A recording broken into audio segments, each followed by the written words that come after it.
નમસ્કાર વિદ્યાર્થી મિત્રો, ધોરણ 8 ઇંગ્લિશ સેમ 2 આજે આપણે ગ્રામર ચલાવવાના છીએ. અને મિત્રો, ગ્રામરની બુક પણ તમારે બધાએ લાવવાની છે, ફરજિયાત છે. તો આજે આપણે ગ્રામરમાં ટોપિક 1 લઈએ છીએ, ધ એડજેક્ટિવ. ગુજરાતીમાં તો મિત્રો તમે ભણો જ છો એડજેક્ટિવને, આપણે ઇંગ્લિશમાં પણ ભણવાનું છે કે ધ એડજેક્ટિવ એટલે એનું ગુજરાતી શું થશે. તો સૌથી પહેલા તો આપણે લખીએ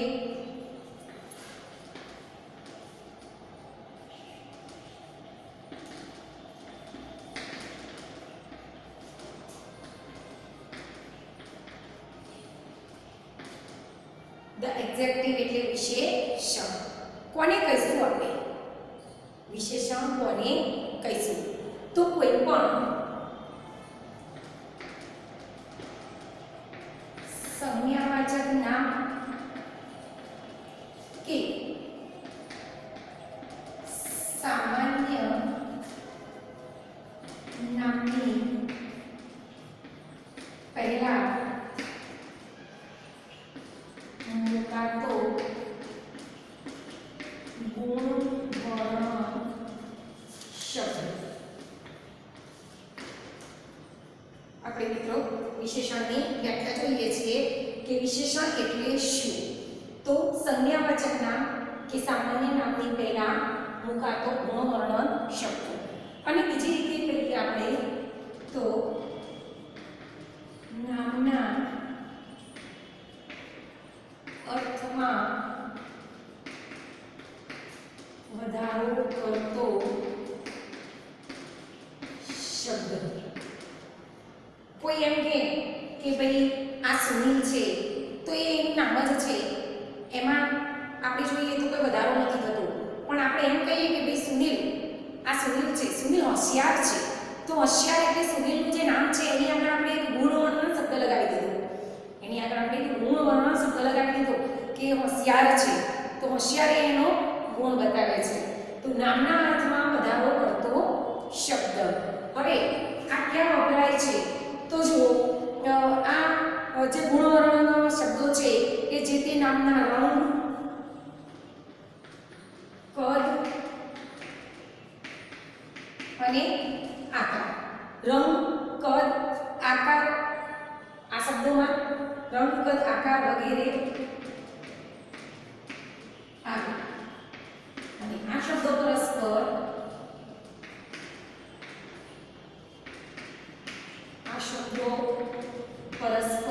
વિરોધી શબ્દો પણ હોઈ શકે.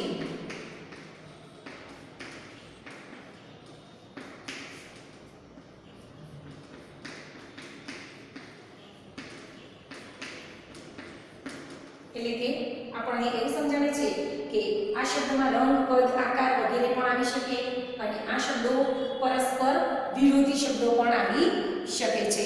તો સામાન્ય રીતે આપણે ઉદાહરણ જોઈએ.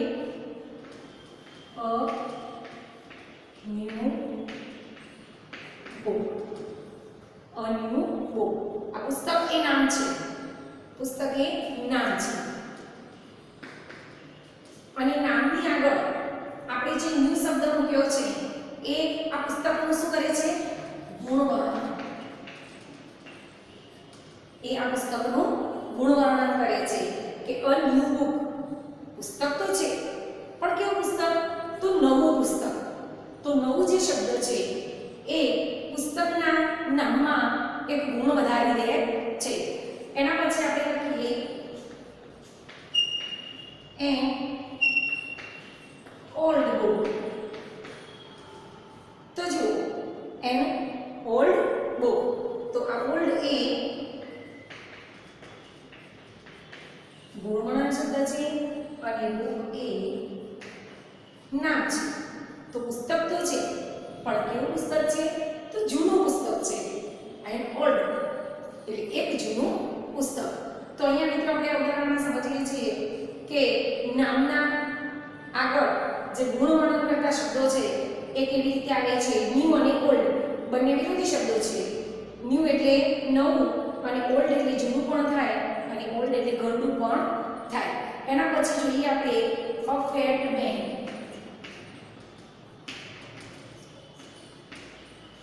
મેન એ નામ છે અને જે ફેટ શબ્દ છે એ એનું ગુણ વર્ણન કરતો શબ્દ છે. ફેટનું ગુજરાતી થશે જાડો. માણસ તો છે પણ કેવો માણસ છે? જાડો. એક જાડો માણસ. એના પછી છે થીન બોય. તો બોય એ આપણે નામ કે સર્વનામ ગણો અને થીન તો ગુણવર્ણ શબ્દ છે. તો છોકરો છે કેવો છોકરો છે? પટ્ટો છોકરો છે.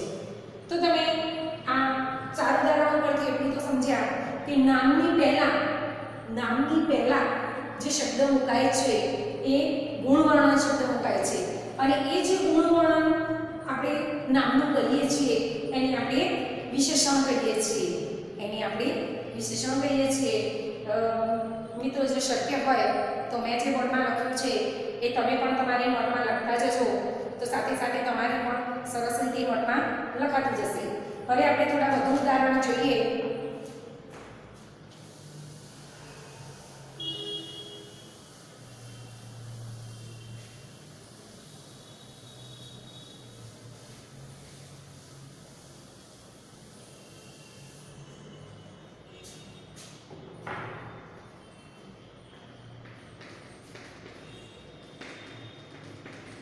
This is a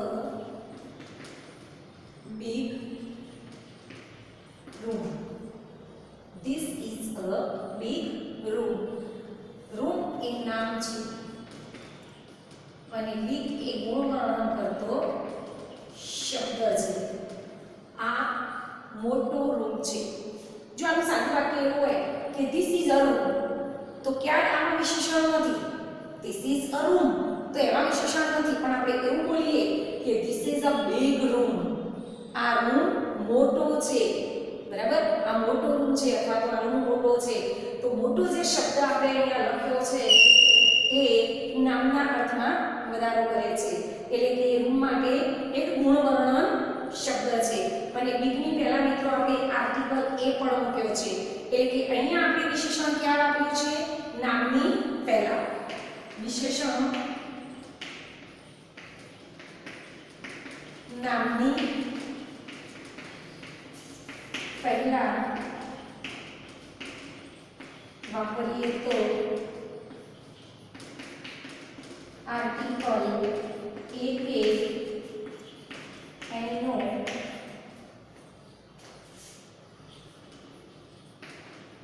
ઉપયોગ થાય છે. મતલબ કે આપણે જ્યારે વિશેષણની નામની પહેલા મૂકીએ છીએ ત્યારે મિત્રો ફરજિયાત આપણે એ કે એન આર્ટિકલ મૂકવો પડે છે.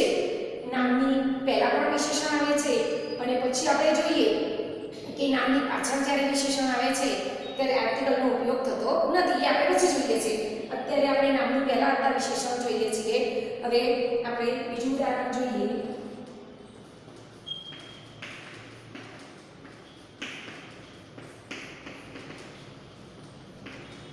That is a tall tree. તો ટ્રી નામ છે અને નામની પહેલા tall જે છે એ ગુણવર્ણન કરતો શબ્દ છે કે તે ઊંચું વૃક્ષ છે. વૃક્ષ તો છે પણ કેવું વૃક્ષ છે? તો ઊંચું વૃક્ષ છે. તો ઊંચું એ આ વૃક્ષના અર્થમાં વધારો કરે છે કે તે ઊંચું વૃક્ષ છે. પછી આગળ આપણે ઉદાહરણ જોઈએ.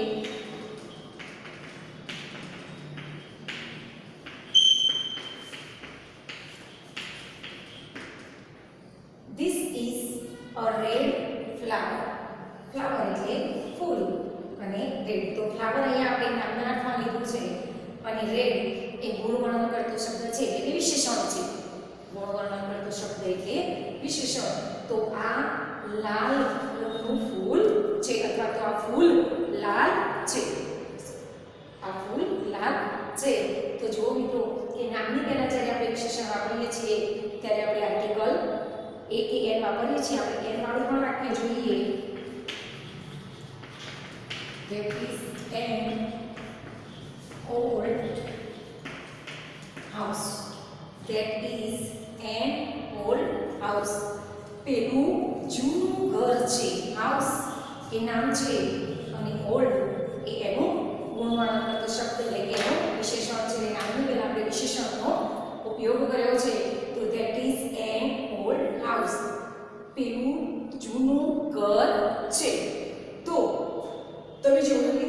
ઉદાહરણમાં કે કઈ રીતે વિશેષણને આપણે નામની પહેલા મૂકીએ છીએ અને વિશેષણ જ્યારે નામની પહેલા મુકાય છે ત્યારે ફરજિયાત વાક્યમાં આપણે એ કે એનો ઉપયોગ કરવો પડે છે. આ વાત કરી આપણે નામની પહેલા વિશેષણની અને હવે આપણે વાત કરીએ છીએ નામની પછી વિશેષણ કેવી રીતે આવે.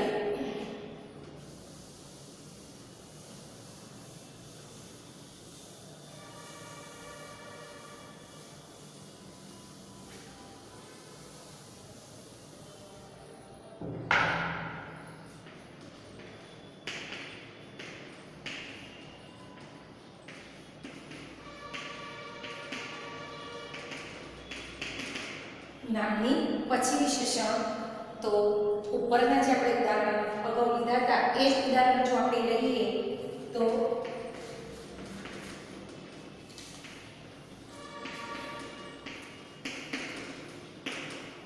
જો અહીંયા રૂમ જે શબ્દ છે એ નામ છે અને બીજ શબ્દ છે એ વિશેષણના અર્થમાં લીધો છે જે ગુણવર્ણન કરતો શબ્દ છે. તો અહીંયા આપણે નામ આગળ લખ્યું છે અને એનું વિશેષણ જે છે ગુણવર્ણન કરતો શબ્દ એ શબ્દ આપણે પાછળ મૂક્યો છે. તો આ વાક્યમાં તમને કોઈ ફરક દેખાય છે? અહીંયા જુઓ, અહીંયા આપણે આર્ટિકલનો ઉપયોગ કર્યો નથી તો આપણે કહી શકીએ કે વિશેષણને જ્યારે નામની પછી મૂકવામાં આવે ત્યારે આર્ટિકલ એ કે એનો ઉપયોગ થતો નથી. આર્ટિકલ વિશેષણને જ્યારે નામની પાછળ મૂકવામાં આવે છે ત્યારે આર્ટિકલ એ કે એનો ઉપયોગ થતો નથી. જો એનો અર્થ બદલાતો નથી. પહેલા વાક્યમાં આપણે એવું કહેતા હતા કે આ મોટો રૂમ છે અને આમાં આપણે એમ કહીશું કે આ રૂમ મોટો છે. પેલા મોટો શબ્દ આપણે આગળ બોલતા હતા અને આનો મોટો શબ્દ આપણે પાછળ બોલીએ છીએ. એના પછી આપણે લખીએ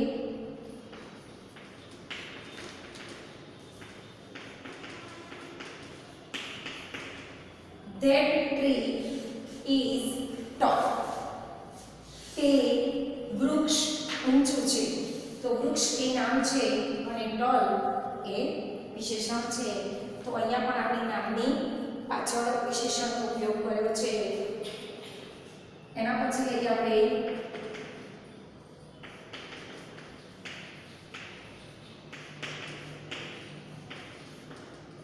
This flower is red. આ ફૂલ લાલ છે. તો ફ્લાવર એ નામ છે અને રેડ એ એનું વિશેષણ છે. અને એના પછી આપણે વાક્ય લઈએ કે that book is old. That book is old. અને બીજું એવું હોય તો that house is old. તો અહીંયા book જે શબ્દ છે એ નામ છે અને old શબ્દ જે છે એ એનું વિશેષણ છે. તો મિત્રો આ જે આપણો ટોપિક છે ધ એક્ઝેક્ટિવ, એમાં આપણે બે પ્રકારના વાક્યો જોયા.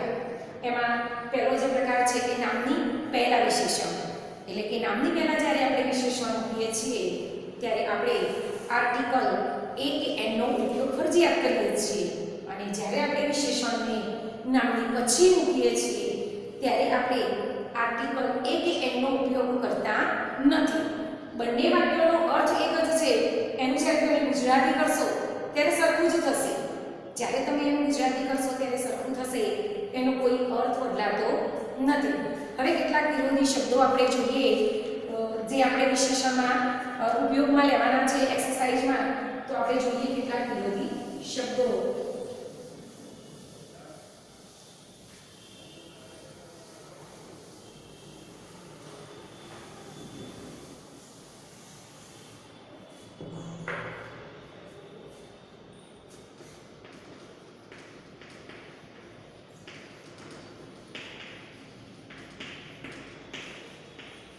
મિત્રો ગુજરાતીમાં તો આપણે ફટાફટ બોલી જઈએ કે લાંબુ, ટૂંકું, ઊંચું, નીચું, કાળું, ધોળું, લાલ, બરાબર. પણ આ શબ્દોની આપણે ઇંગ્લિશમાં જે આપણે વિશેષણ તરીકે ઉપયોગમાં લેવાના છીએ ત્યારે આપણે જોઈએ તો સૌથી પહેલા જોઈએ આપણે લોંગ. તો લોંગ એટલે લાંબુ. તો લાંબુ જે છે તમે ગુજરાતી કરશો તો ઝડપથી આવડી જશે તમને કે લોંગ એટલે લાંબુ. તો એનું ગુજરાતી આપણે કરીએ કે ટૂંકું. તો ટૂંકું જે શબ્દ છે એને ઇંગ્લિશમાં બોલીશું આપણે શોર્ટ. તો લોંગ એટલે લાંબુ અને શોર્ટ એટલે ટૂંકું એ એનો વિરોધી શબ્દ છે, ઓપોઝિટ, જેને આપણે ઇંગ્લિશમાં બોલીશું ઓપોઝિટ વર્ડ. એના પછી આપણે લખીએ છીએ અહીંયા ઓલ્ડ. ઓલ્ડ એટલે જૂનું પણ થાય અને ઓલ્ડ એટલે ઘરડું પણ થાય, બરાબર છે. તો અહીંયા આપણે લખીએ જૂનું, તો એનું વિરોધી લખીશું આપણે નવું. અને જો ઓલ્ડને આપણે ઘરડાના અર્થમાં લખીએ તો અહીંયા લખીશું આપણે યંગ. યંગ એટલે યુવાન. ઓલ્ડ એટલે જૂનું, તો એનું વિરુદ્ધાર્થી થશે ન્યૂ. અને ઓલ્ડ એટલે ઘરડું, તો એનું વિરુદ્ધાર્થી થશે યંગ. એના પછી આપણે લઈએ સ્ટ્રોંગ. સ્ટ્રોંગ એટલે મજબૂત. સ્ટ્રોંગ એટલે મજબૂત. જો મજબૂત માણસ હોય આપણે એમ કહીએ કે મજબૂત, એની સામે આપણે વિરોધી બોલીએ કે નબળું એટલે કે શરીરથી માયકાનું, તેનું વિરોધી થશે વીક. તો સ્ટ્રોંગનો વિરોધી થશે વીક. એના પછી લખીએ આપણે હાઈ. હાઈ એટલે ઊંચું. હાઈ એટલે ઊંચું. તો લો એટલે નીચું. એના પછી ટોલ. ટોલ એટલે પણ ઊંચું અને SHORT શોર્ટ એટલે નીચું. ટોલ એટલે ઊંચું અને શોર્ટ એટલે નીચું અથવા તો ઠીંગણું એવા અર્થમાં લેવાય છે. એના પછી લખીએ આપણે સ્મોલ. સ્મોલ એટલે નાનું. તો એનું ગુજરાતીમાં આપણે જો વિરુદ્ધાર્થી કરીએ તો નાનું તો મોટું. તો બિગ એટલે મોટું. સ્મોલ એટલે નાનું અને બિગ એટલે મોટું. એના પછી લઈએ આપણે બ્યુટીફુલ. બ્યુટીફુલ એટલે સુંદર. બ્યુટીફુલ એટલે સુંદર. તો સુંદર તો કદરૂપું, તો અગલી. એનું વિરુદ્ધાર્થી થશે અગલી. એના પછી લઈએ આપણે ચીપ. Chip CHEAP. ચીપ એટલે સસ્તું, તો સામે એનું વિરુદ્ધાર્થી થશે મોંઘું, તો કોસ્ટલી. કોસ્ટલી એટલે મોંઘું. ચીપ એટલે સસ્તું અને કોસ્ટલી એટલે મોંઘું. ફેટ એટલે જાડું. તો ફેટ એટલે જાડું અને થીન એટલે પાતળું. ફેટ એટલે જાડું, થીન એટલે પાતળું. એના પછી એક્ટિવ. એક્ટિવ એટલે હોશિયાર અને ચપળ એવા બે અર્થમાં આપણે લઈ શકીએ, બરાબર છે. કે જેને બિલકુલ આળસ ના હોય. એક્ટિવ એટલે જેને બિલકુલ આળસ નથી એવી. તો એની સામે આપણે એનું વિરુદ્ધાર્થી લખીશું લેઝી. લેઝી એટલે આળસુ. લેઝી એટલે આળસુ, જે આપણે આપણા અગાઉના વિડીયોમાં ડોન્ટ બી સ્ટુપિડ પાર્ટમાં જે માછલીનું નામ હતું લેઝી એમાં પડી ગયા છીએ. એના પછી હેપી. હેપી તો હેપી એટલે ખુશ. તો ખુશ, તો એની સામે આપણે શું લખીશું? મૂળ વિનાનું નાખુશ. મૂળ વિનાનું નાખુશ. તો આના બે અર્થ થશે સેડ એટલે દુઃખી અને અનહેપી. હેપી એટલે સેડ અને અનહેપી બે મીનિંગ થાય છે, તેમાંથી તમે કોઈ પણ લખી શકો. ઈઝી. ઈઝી એટલે સરળ. આપણે ઘણીવાર બોલતા હોઈએ છીએ કે પેપર એકદમ ઈઝી હતું. ઈઝી એટલે સહેલું, તો એના અર્થમાં લખીશું આપણે ડિફિકલ્ટ.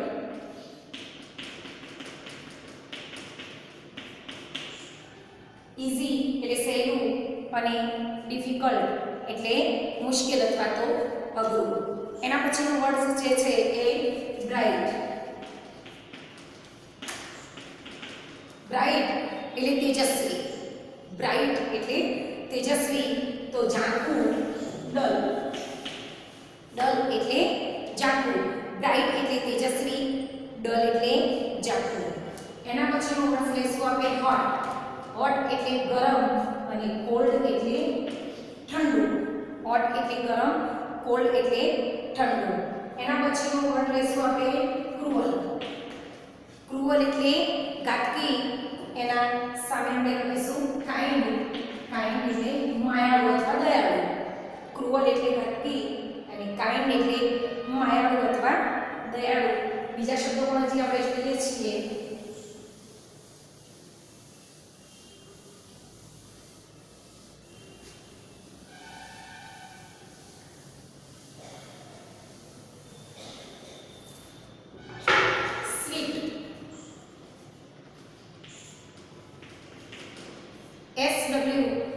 SWEET સ્વીટ એટલે મીઠું. જે મીઠું એટલે નમક નહીં, જે ખારું આવે છે એ મીઠું નહીં. સ્વીટ એટલે મીઠાઈના અર્થમાં મીઠું કે જેનો સ્વાદ આપણને ગળ્યો લાગે. તો સ્વીટ એટલે મીઠું.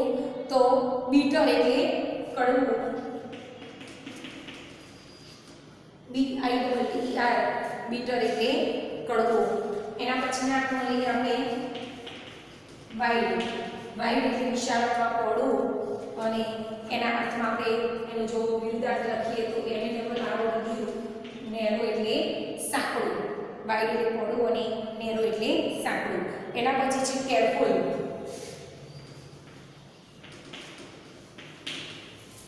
કેરફુલ એટલે કાળજી રાખવી અને કેરલેસ એટલે કેરફુલ એટલે કાળજીવાળું, કેરલેસ એટલે કાળજી વિનાનું. એના પછી છે ક્લીન. ક્લીન એટલે સ્વચ્છ. તો એની વિરુદ્ધાર્થી થશે ડર્ટી એટલે ગંદુ. ક્લીન એટલે સ્વચ્છ અને ડર્ટી એટલે ગંદુ. એના પછી ક્લેવર.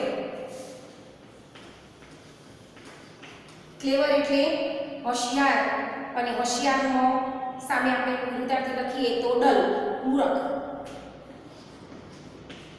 આપણે ઘણીવાર ક્લાસમાં પણ સાંભળ્યું હશે, બે શિક્ષક બોલતા હશે કે આ હોશિયાર છોકરો છે અને ઠોઠ એટલે કે ડલ છે. એવું ઘણીવાર આપણે સાંભળ્યું પણ છે. એના પછીનો શબ્દ છે FULL ફૂલ.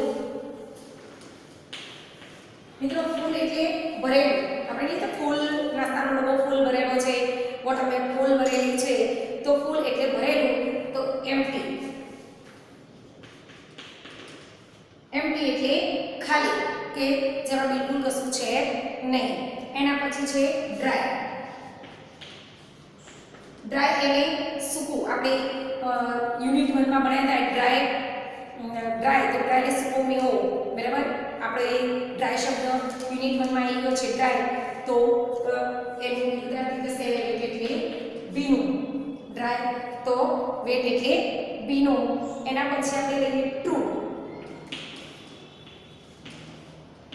ટ્રુ એટલે સાચું અને ફોલ્સ એટલે ખોટું. આ તો આપણે એક્સરસાઇઝમાં વારે જ બતાવે છે ટ્રુ અને ફોલ્સ. એના પછી છે ફૂલિશ. ફૂલિશ એટલે મૂર્ખ અને વાઇઝ એટલે ડાયું. એના પછી આગળનો વર્ડ આપણે જોઈએ હાર્ડ. હાર્ડ શબ્દથી પણ મિત્રો આપણે પરિચિત છે. પેપર હાર્ડ હતું. હાર્ડ એટલે અઘરું પણ થાય અને કઠણ પણ થાય. હાર્ડ એટલે અઘરું અને કઠણ. તો એનું વિરુદ્ધાર્થી થશે સોફ્ટ. હાર્ડ એટલે કઠણ અઘરું, તેનું વિરુદ્ધાર્થી લખીશું આપણે સોફ્ટ. સોફ્ટ એટલે નરમ. એના પછી લઈએ આપણે ડિફિકલ્ટ એટલે અઘરું. તો ઈઝી એટલે સહેલું. ડિફિકલ્ટ એટલે અઘરું અને ઈઝી એટલે સહેલું. હેવી. હેવી એટલે ભારે અને લાઇટ એટલે હલકું. HEAVY હેવી એટલે ભારે અને LIGHT લાઇટ એટલે હલકું. ઓનેસ્ટ. ઓનેસ્ટ એટલે પ્રામાણિક અને ડિસઓનેસ્ટ એટલે અપ્રામાણિક.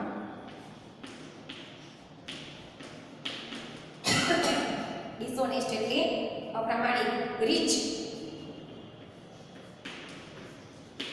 એટલે ધનવાન પૈસાદાર, તો એની સામે આવશે ગરીબ પુઅર. રીચ એટલે ધનવાન પૈસાદાર, તો સામે એનું વિરોધી લખીશું આપણે પુઅર. એના પછી લખીએ આપણે પ્યોર એટલે શુદ્ધ. પ્યોર એટલે શુદ્ધ, તો ઇમ્પ્યોર.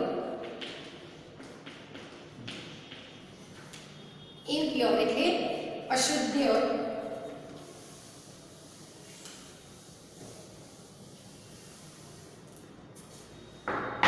રફ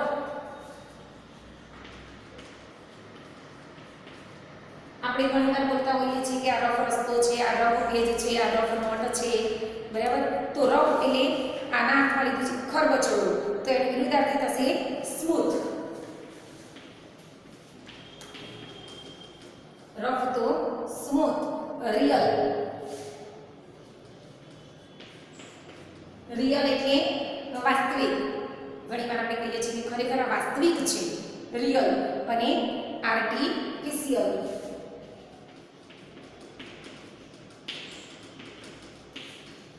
આર્ટિફિશિયલ એટલે કૃત્રિમ. આર્ટિફિશિયલ એટલે કૃત્રિમ. એના પછી છે થીક. થીક એટલે જાડું અને થીન એટલે પાતળું. એના પછી છે વિઝિબલ.